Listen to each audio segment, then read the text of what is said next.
کسی اور زمانے کے خواب میں خوش آمدید۔ اسلام کے دو بنیادی مآخذ ہیں، ایک قرآن شریف اور دوسری احادیث مبارکہ۔ احادیث مبارکہ میں تصوف کے حوالے سے ہمیں کیا رہنمائی ملتی ہے اور اس روایت کے اندر تصوف کو کیسے سمجھا جا سکتا ہے، اس حوالے سے ہماری گفتگو جاری ہے ظفر اللہ خان صاحب کے ساتھ۔ ظفر اللہ خان صاحب، پروگرام میں آپ کو خوش آمدید۔ احادیث مبارکہ میں بہت سارے صوفی جو ہیں مختلف احادیث کی طرف استناد کرتے ہیں، ریفر کرتے ہیں، حوالہ دیتے ہیں کہ یہ وہ احادیث ہیں جو صوفی مفاہیم کو بیان کر رہی ہیں، صوفیانہ مفاہیم کا ذکر ملتا ہے۔ احادیث کے اندر ایک مفہوم جو کہ بہت ہم دیکھتے ہیں کہ بہت سارے صوفی جو شخصیات ہیں انہوں نے اس کا ذکر کیا ہے، اور وہ ہے مسافر کی زندگی، زندگی کا تصور احادیث کی روشنی میں، اور پھر اسے وہ صوفی نقطہ نظر کے ساتھ جوڑتے ہیں۔ اس حوالے سے ہمیں کیا رہنمائی ملتی ہے احادیث میں؟ بسم اللہ الرحمن الرحیم، اللہم صلی علی محمد وعلی آل محمد وبارک وسلم۔ نبی کریم صلی اللہ علیہ وسلم کی ایک حدیث مبارکہ ہے کہ زندگی اس طرح گزارو جیسا ایک مسافر گزارتا ہے۔ یہ مفہوم کئی طریقے سے کم و بیش انہی الفاظ میں بہت سارے صحابہ کرام نے روایت کیا ہے، اور اس کو تمام بڑی بڑی کتب احادیث میں روایت کیا گیا ہے۔ یہ بظاہر تو چھوٹی بات ہے، لیکن یہ ایک پورا پیراڈائم ہے، ایک مائنڈ سیٹ ہے، ایک نقطہ نظر ہے زندگی کو دیکھنے کا۔ مثلا ایک نقطہ نظر یہ ہے کہ بابر بعیش کوش کے عالم دوبارہ نیست۔ خواجہ ظہیر الدین بابر، یہ جو مغلیہ سلطنت والے ہیں، ان کا ایک مشہور مصرع ہے یہ کہ بابر زندگی اس طرح عیاشی سے گزار کہ دنیا دوبارہ آنی نہیں، موج کر، ہر روز موج کر۔ اب یہ تصور آپ کو شاعرانہ لحاظ سے میرا خیال میں سب سے عمدہ عمر خیام میں ملتا ہے۔ ہم اس کی خوبیوں خامیوں پہ نہیں جا رہے، ان کے مفاہیم پہ نہیں جا رہے، ویسے اشارہ کر رہے ہیں۔ صحیح۔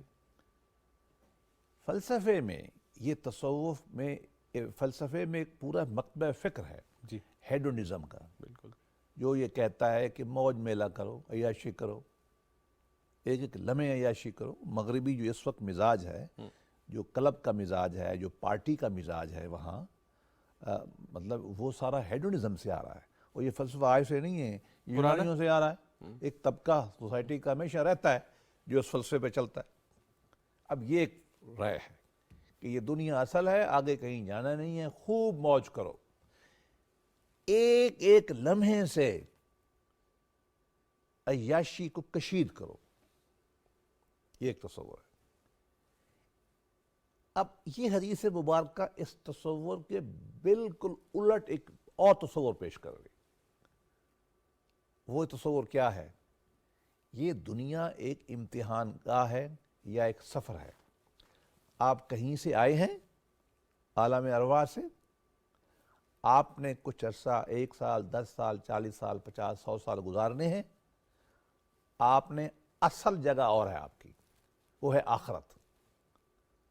وہ میدان برزخ سے ہوتے ہوئے آپ خدا کے سامنے کھڑے ہوں گے، آپ کا حساب کتاب ہوگا، اکارڈنگلی آپ کو مستقل جنت مل جائے گی یا جہنم مل جائے گی، یا جہنم سے ہو کے جنت میں چلے جائیں گے۔ یہ پورا تصور مسلمانوں کو معلوم ہے۔ یہ درمیانی آپ مسافر ہے۔ مسافر کرتا کیا ہے؟ کہا کیا جا، فرمایا کیا جا رہا ہے؟ مسافر بہت بڑا گھر نہیں بناتا، ضرورت نہیں ہے اس کی، چلے جانا ہے۔ مسافر کسی ایک مقام پہ دل نہیں لگاتا۔ مسافر غیر معمولی کپڑے اکٹھے نہیں کرتا۔ مسافر بہت زیادہ کھانے نہیں بناتا۔ گویا کہ مسافر اپنے اس مقام پہ، چونکہ اس نے تھوڑا عرصہ رہنا ہے، وہ تھوڑی چیزوں کے ساتھ سفر کرتا ہے۔ انگریزی زبان میں اس کے لیے اصطلاح استعمال کی جاتی لائٹ ٹریول، چھوٹا بیگ لے کے چل پڑنا، زندگی کے جنجال تھوڑے رکھنا، زندگی کی پیچیدگیوں میں کم پڑنا۔ اب یہ وہ تصور ہے جو حدیث پاک پیش کر رہی ہے۔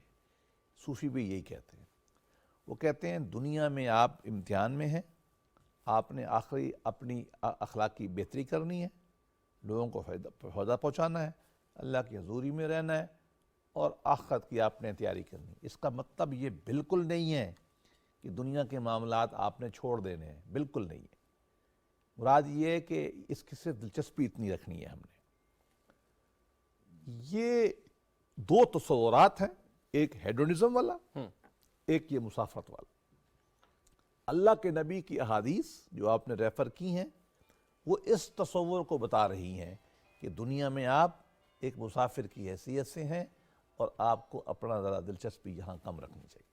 اچھا، عام طور پر تو سفر کا جو تصور ہے وہ ایک جسمانی اور مادی تصور ہے جس میں ٹائم اور سپیس شامل ہے کہ آپ ایک جگہ سے دوسری جگہ جاتے ہیں، اور جس مفہوم کی طرف آپ نے اشارہ کیا وہ بھی محسوس مجھے یہ ہوا کہ وہ اس حدیث کا یا اس نقطہ نظر کا ایک ظاہری مفہوم ہے جس کی طرف اشارہ کیا۔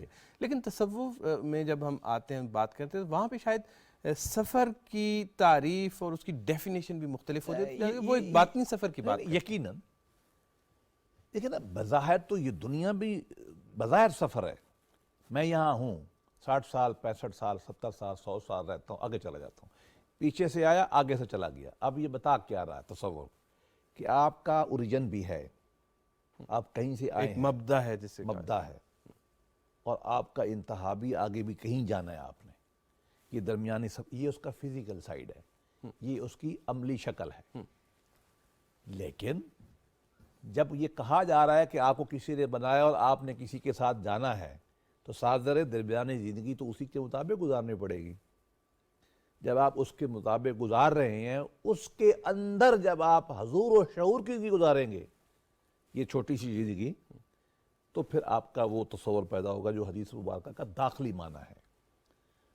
دیکھیے نا، جو کاسموس ٹائم ہے نا وہ بہت بڑا ہے۔ 4.5 بلین 4.5 ارب سال یہ دنیا کو ہو گئے ہیں، اور پتہ نہیں کائنات کب سے ہے، پتہ نہیں کب تک رہے گی۔ اس میں میرے 60-70 سال یہ اگر لکیر بنایا نا ٹائم کی، دنیا کی، تو ایک ڈاٹ بھی نہیں ہے۔ یہ ڈاٹ میں نے کیسے گزارنا ہے؟ صاف ذرا فزیکل تو میں نے چلنا ہے، لیکن میں نے کیا غفلت میں گزارنا ہے؟ میری زندگی کے دونوں پہلو ہیں نا۔ ایک میرا فزیکل پہلو ہے، میرا لباس، کھانا پینا، گھر، کوٹھی، شادی، بچے، عہدہ، شہرت، یہ ہے نا، یہ تو میں نے کرنا ہی کرنا ہے۔ ایک یہ ہے کہ یہ میں کر کس سوچ سے رہا ہوں، کتنا کر رہا ہوں، کس کے لیے کر رہا ہوں، یہ میرا اخلاقی باطنی پہلو ہے نا۔ تو اس سفر میں دونوں باتیں شمار ہیں، کامن سینس ہے کہ دونوں باتیں شمار ہیں۔ اچھا، اس نقطہ نظر کے ساتھ زندگی گزارنا کہ یہاں پہ ہم تھوڑی دیر کے لیے ہیں اور پھر ہم نے چلے جانا ہے، کیا اس کا ایک نتیجہ یہ نہیں نکلتا کہ عملی زندگی میں، آپ نے ہلکا سا گو کے اشارہ کیا بھی، لیکن اس میں تعطل کا شکار ہو جاتی ہے، تعطل کا شکار ہو جاتے ہیں، اور خاص طور پر بعض لوگ اس کو ایک آرگومنٹ کے طور پہ پیش کرتے ہیں کہ یہ وہ نقطہ نظر ہے جس کی وجہ سے مسلمان عملی زندگی میں ترقی نہیں کر سکے، اور جن لوگوں نے اس زندگی کو اہمیت دی انہوں نے اس کی سہولت کے لیے، اس کو بہتر بنانے کے لیے بھی زیادہ کوشش کی۔ آپ کا سوال اور آپ کا اعتراض میری ذاتی رائے میں یہ لازم بھی ہے، واجب بھی اور ٹھیک بھی ہے۔ اب میں نے 3 لفظ بڑے سخت استعمال کر دی۔ حدیث پاک کو نہ سمجھنے کا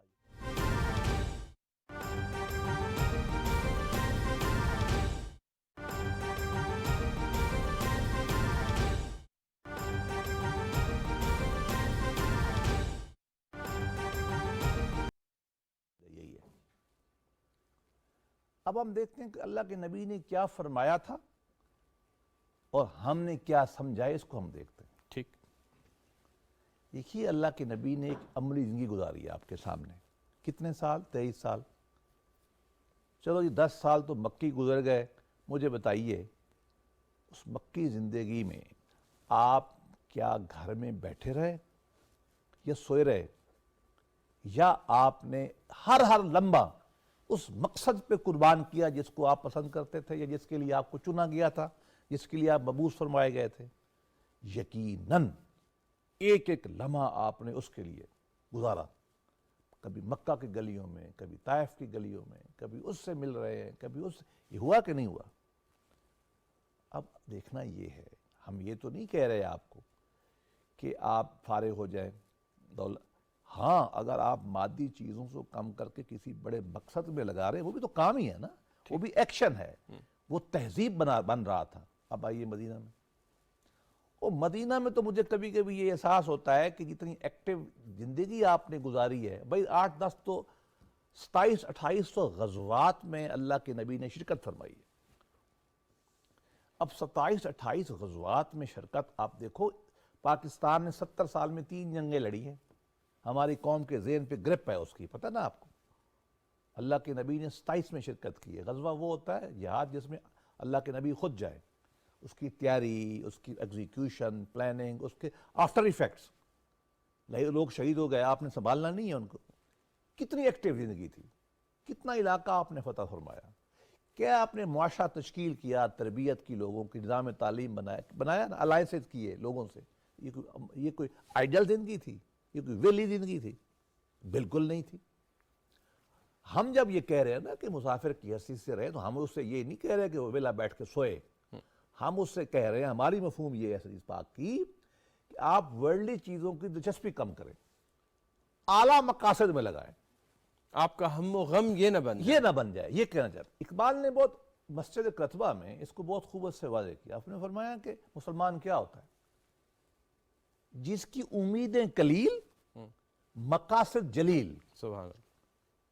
اللہ کے نبی نے وصال فرمایا، گھر تو تھا کوئی نہیں. مجھے لگتا ہے مولا علی کا بھی کوئی گھر نہیں تھا. کیا انہوں نے دنیا میں کام نہیں کیے؟ بے پناہ کام کیے. ہم یہ کہتے ہیں کہ ان حدیث کا مراد یہ ہے کہ ورلڈلی پوزیشن، مادی چیزوں میں، بیکار چیزوں میں زندگی نہ گزاریں. زندگی گزاریں زندگی کے اعلیٰ مقصد کے لیے. زندگی گزاریں شعور ذات کے لیے. زندگی گزاریں عرفان ذات کے لیے. زندگی گزاریں انسانیت کی خدمت کے لیے، دنیا کی تسخیر کے لیے گزاریں. ہم یہ بالکل نہیں کہنا چاہتے آپ کو مسلمانوں نے 100% الٹ سمجھا ہے. دیکھیے آپ صحابہ کی زندگی دیکھیں نا، حضور کی زندگی دیکھیں کتنی عملی تھی.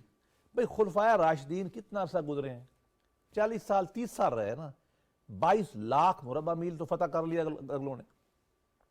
مجھے یہ بتائیے کہ اس تصور پہ عمل کرتے ہوئے، مسافر کی حیثیت سے رہتے ہوئے، انہوں نے کیا کیا؟ دنیا کو فتح کرنے کے ساتھ ایک شاندار تہذیب کی بنیاد رکھی جو آج تک چل رہی ہے. تو یہ مفہوم اصل میں ہم نے الٹ کر دیے. ایک بیدل حیدری ہوتے تھے ہمارے کبیر والا میں. مجھے فخر ہے کہ میں نے ان کی زیارت کی ہے. بڑے چھوٹے درجے کے غریب سے ایک صحافی تھے، ایسے اخبار لے کے پھرتے تھے.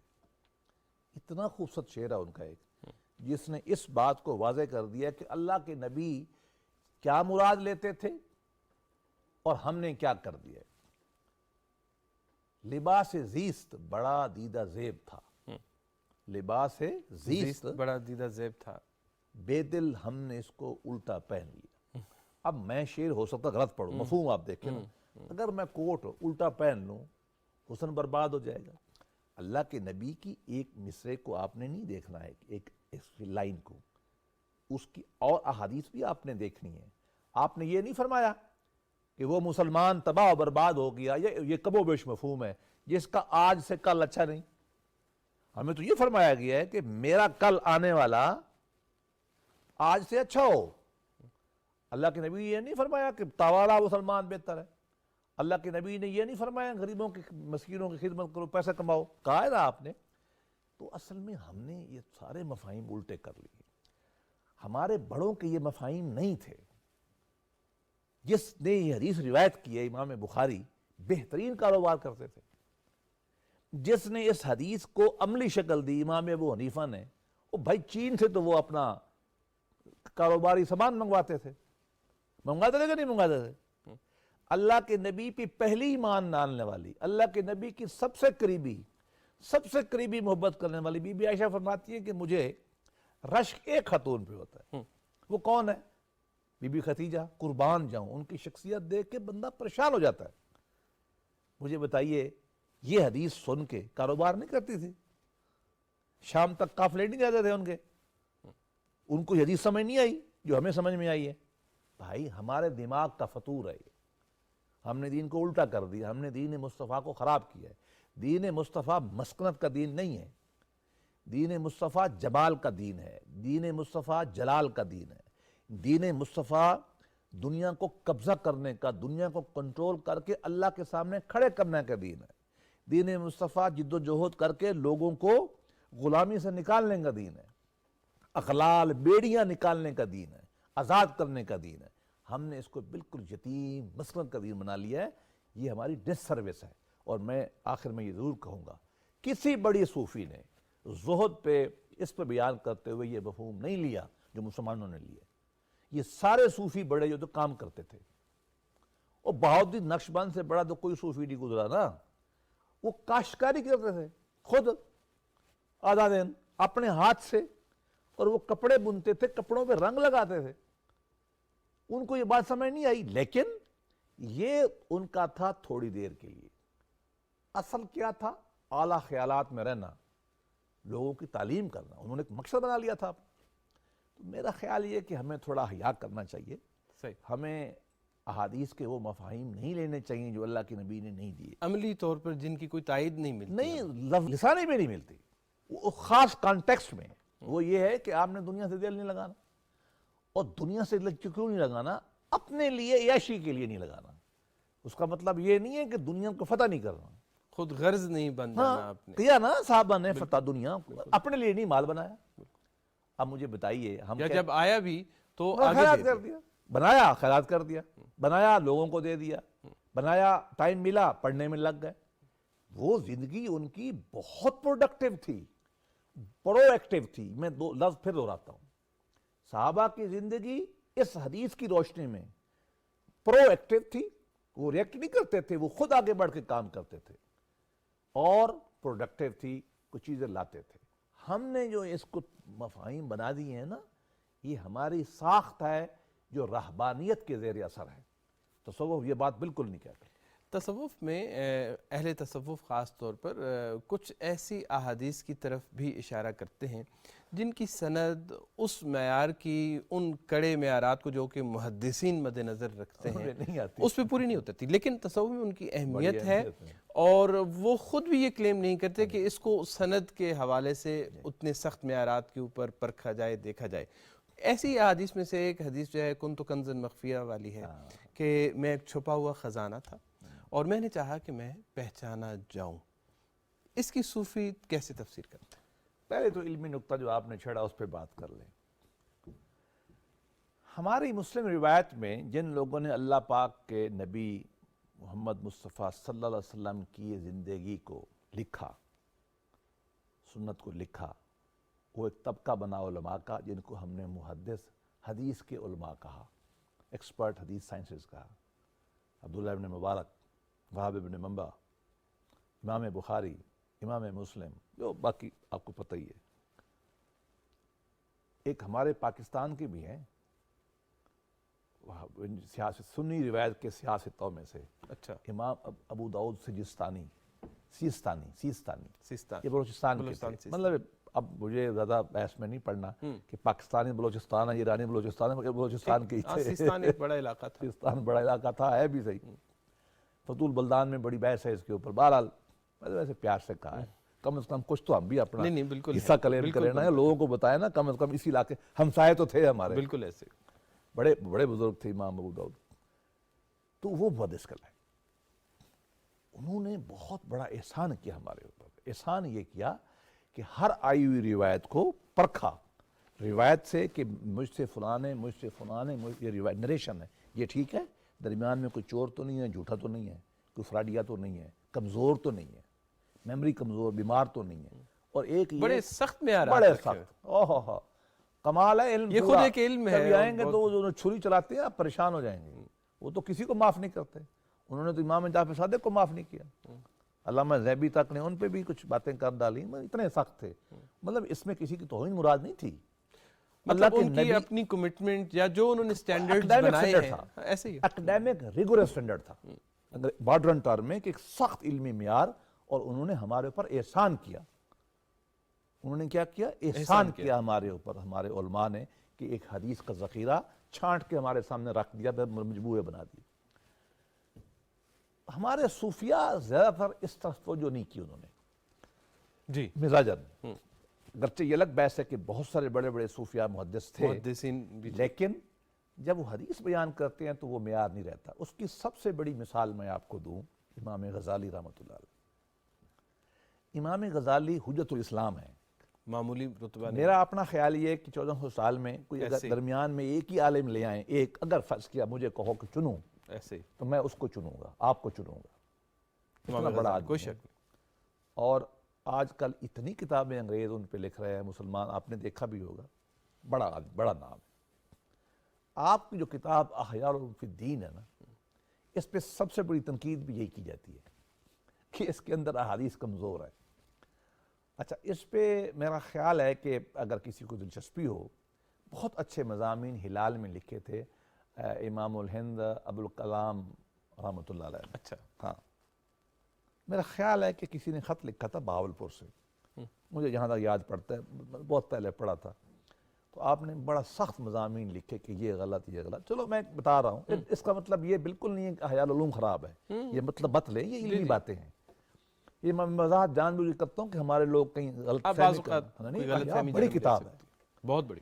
لیکن وہ کمزوری، یہ جو آپ نے روایت بیان فرمائی ہے نا، تصوف میں صوفیاء کو یہ روایت بہت پسند ہے، بہت پسند ہے، لیکن اس کی علمی استناد پہ شکوک کیا جاتا ہے اس حدیث پہ۔ وہ ہے کیا؟ وہ یہ کہتی ہے، اللہ دیکھو نا، اب ہم نے دنیا کے بارے میں فیصلہ کرنا ہے، دنیا بنی کیوں؟ اب صوفی اس کاسمالوجی کو بیان کرتا ہے، اپنی کاسمالوجی اس کی کیا ہے صوفی کی، کہ بھی اللہ پاک تھے، خزانہ تھا بہت قیمتی چھپا ہوا تھا، آپ نے فرمایا میں ظاہر ہوتا ہوں، اور وہ خزانہ دنیا کی ہر شے میں ظاہر ہو رہا ہے، انفس میں بھی، آفاق میں بھی۔ یہ آسمان بھی خدا کی ذات کا اظہار ہے، اسی سے بعد میں گڑبڑ کر کے بعد وجود نکل آیا۔ یہ بادل بھی، پھول بھی اللہ کی ذات کا اظہار ہے، خزانے کا اظہار ہے۔ یہ جو ندیوں کے حسن ہے، خوبصورتی ہے، گانے گا رہی ہیں، پرندے چہچہا رہے ہیں، یہ سارا اللہ کے حسن جمال کا خزانے کا اظہار ہے۔ صوفیوں کو یہ بڑی پسند ہے، اور اس حد تک ماننے میں حرج بھی نہیں ہے اگر حدیث مبارکہ کی جو بھی کیفیت ہو۔ ساتھ میں حدیث کا عالم نہیں ہوں، یہ حدیث کے علماء ہی بتائیں گے۔ صوفیوں کو یہ حدیث بڑی پسند ہے، ہر صوفی بیان کرتا ہے، اس پہ کھڑا رہتا ہے، مقصد صرف یہ ہے کائنات کی حقیقت کو بیان کرنا، مراد ان کی کیا ہے، اور ہر شے میں خدا کی ذات کو دیکھنا۔ صوفی خواہش یہی کرتا ہے نا کہ ہر شے جو اس کو نظر آئے، جدھر اس کی نگاہ پڑے اس کو خدا نظر آئے۔ یہ اس کا ایک پرابلم ہے صوفی کا، یہ اس کا خوبی بھی یہی ہے، پرابلم بھی یہ ہے۔ صحیح۔ تو اس وجہ سے اس حدیث کو وہ بہت پسند کرتے ہیں، لیکن علمی مقام اس کا علماء کو اعتراض ہے، اور اگر کسی کو تحقیق کرنی ہے تو کسی محدث سے پوچھ لیں۔ ظفر اللہ خان صاحب، بے انتہا شکریہ آپ کی تشریف آوری کا۔ ناظرین، اس کے ساتھ ہی ہمارے پروگرام کا وقت ختم ہوا۔ یہ سلسلہ ہمارا ابھی جاری ہے، آئندہ ہفتے آپ کی خدمت میں حاضر ہوں گے، تب تک اجازت دیجیے، خدا حافظ۔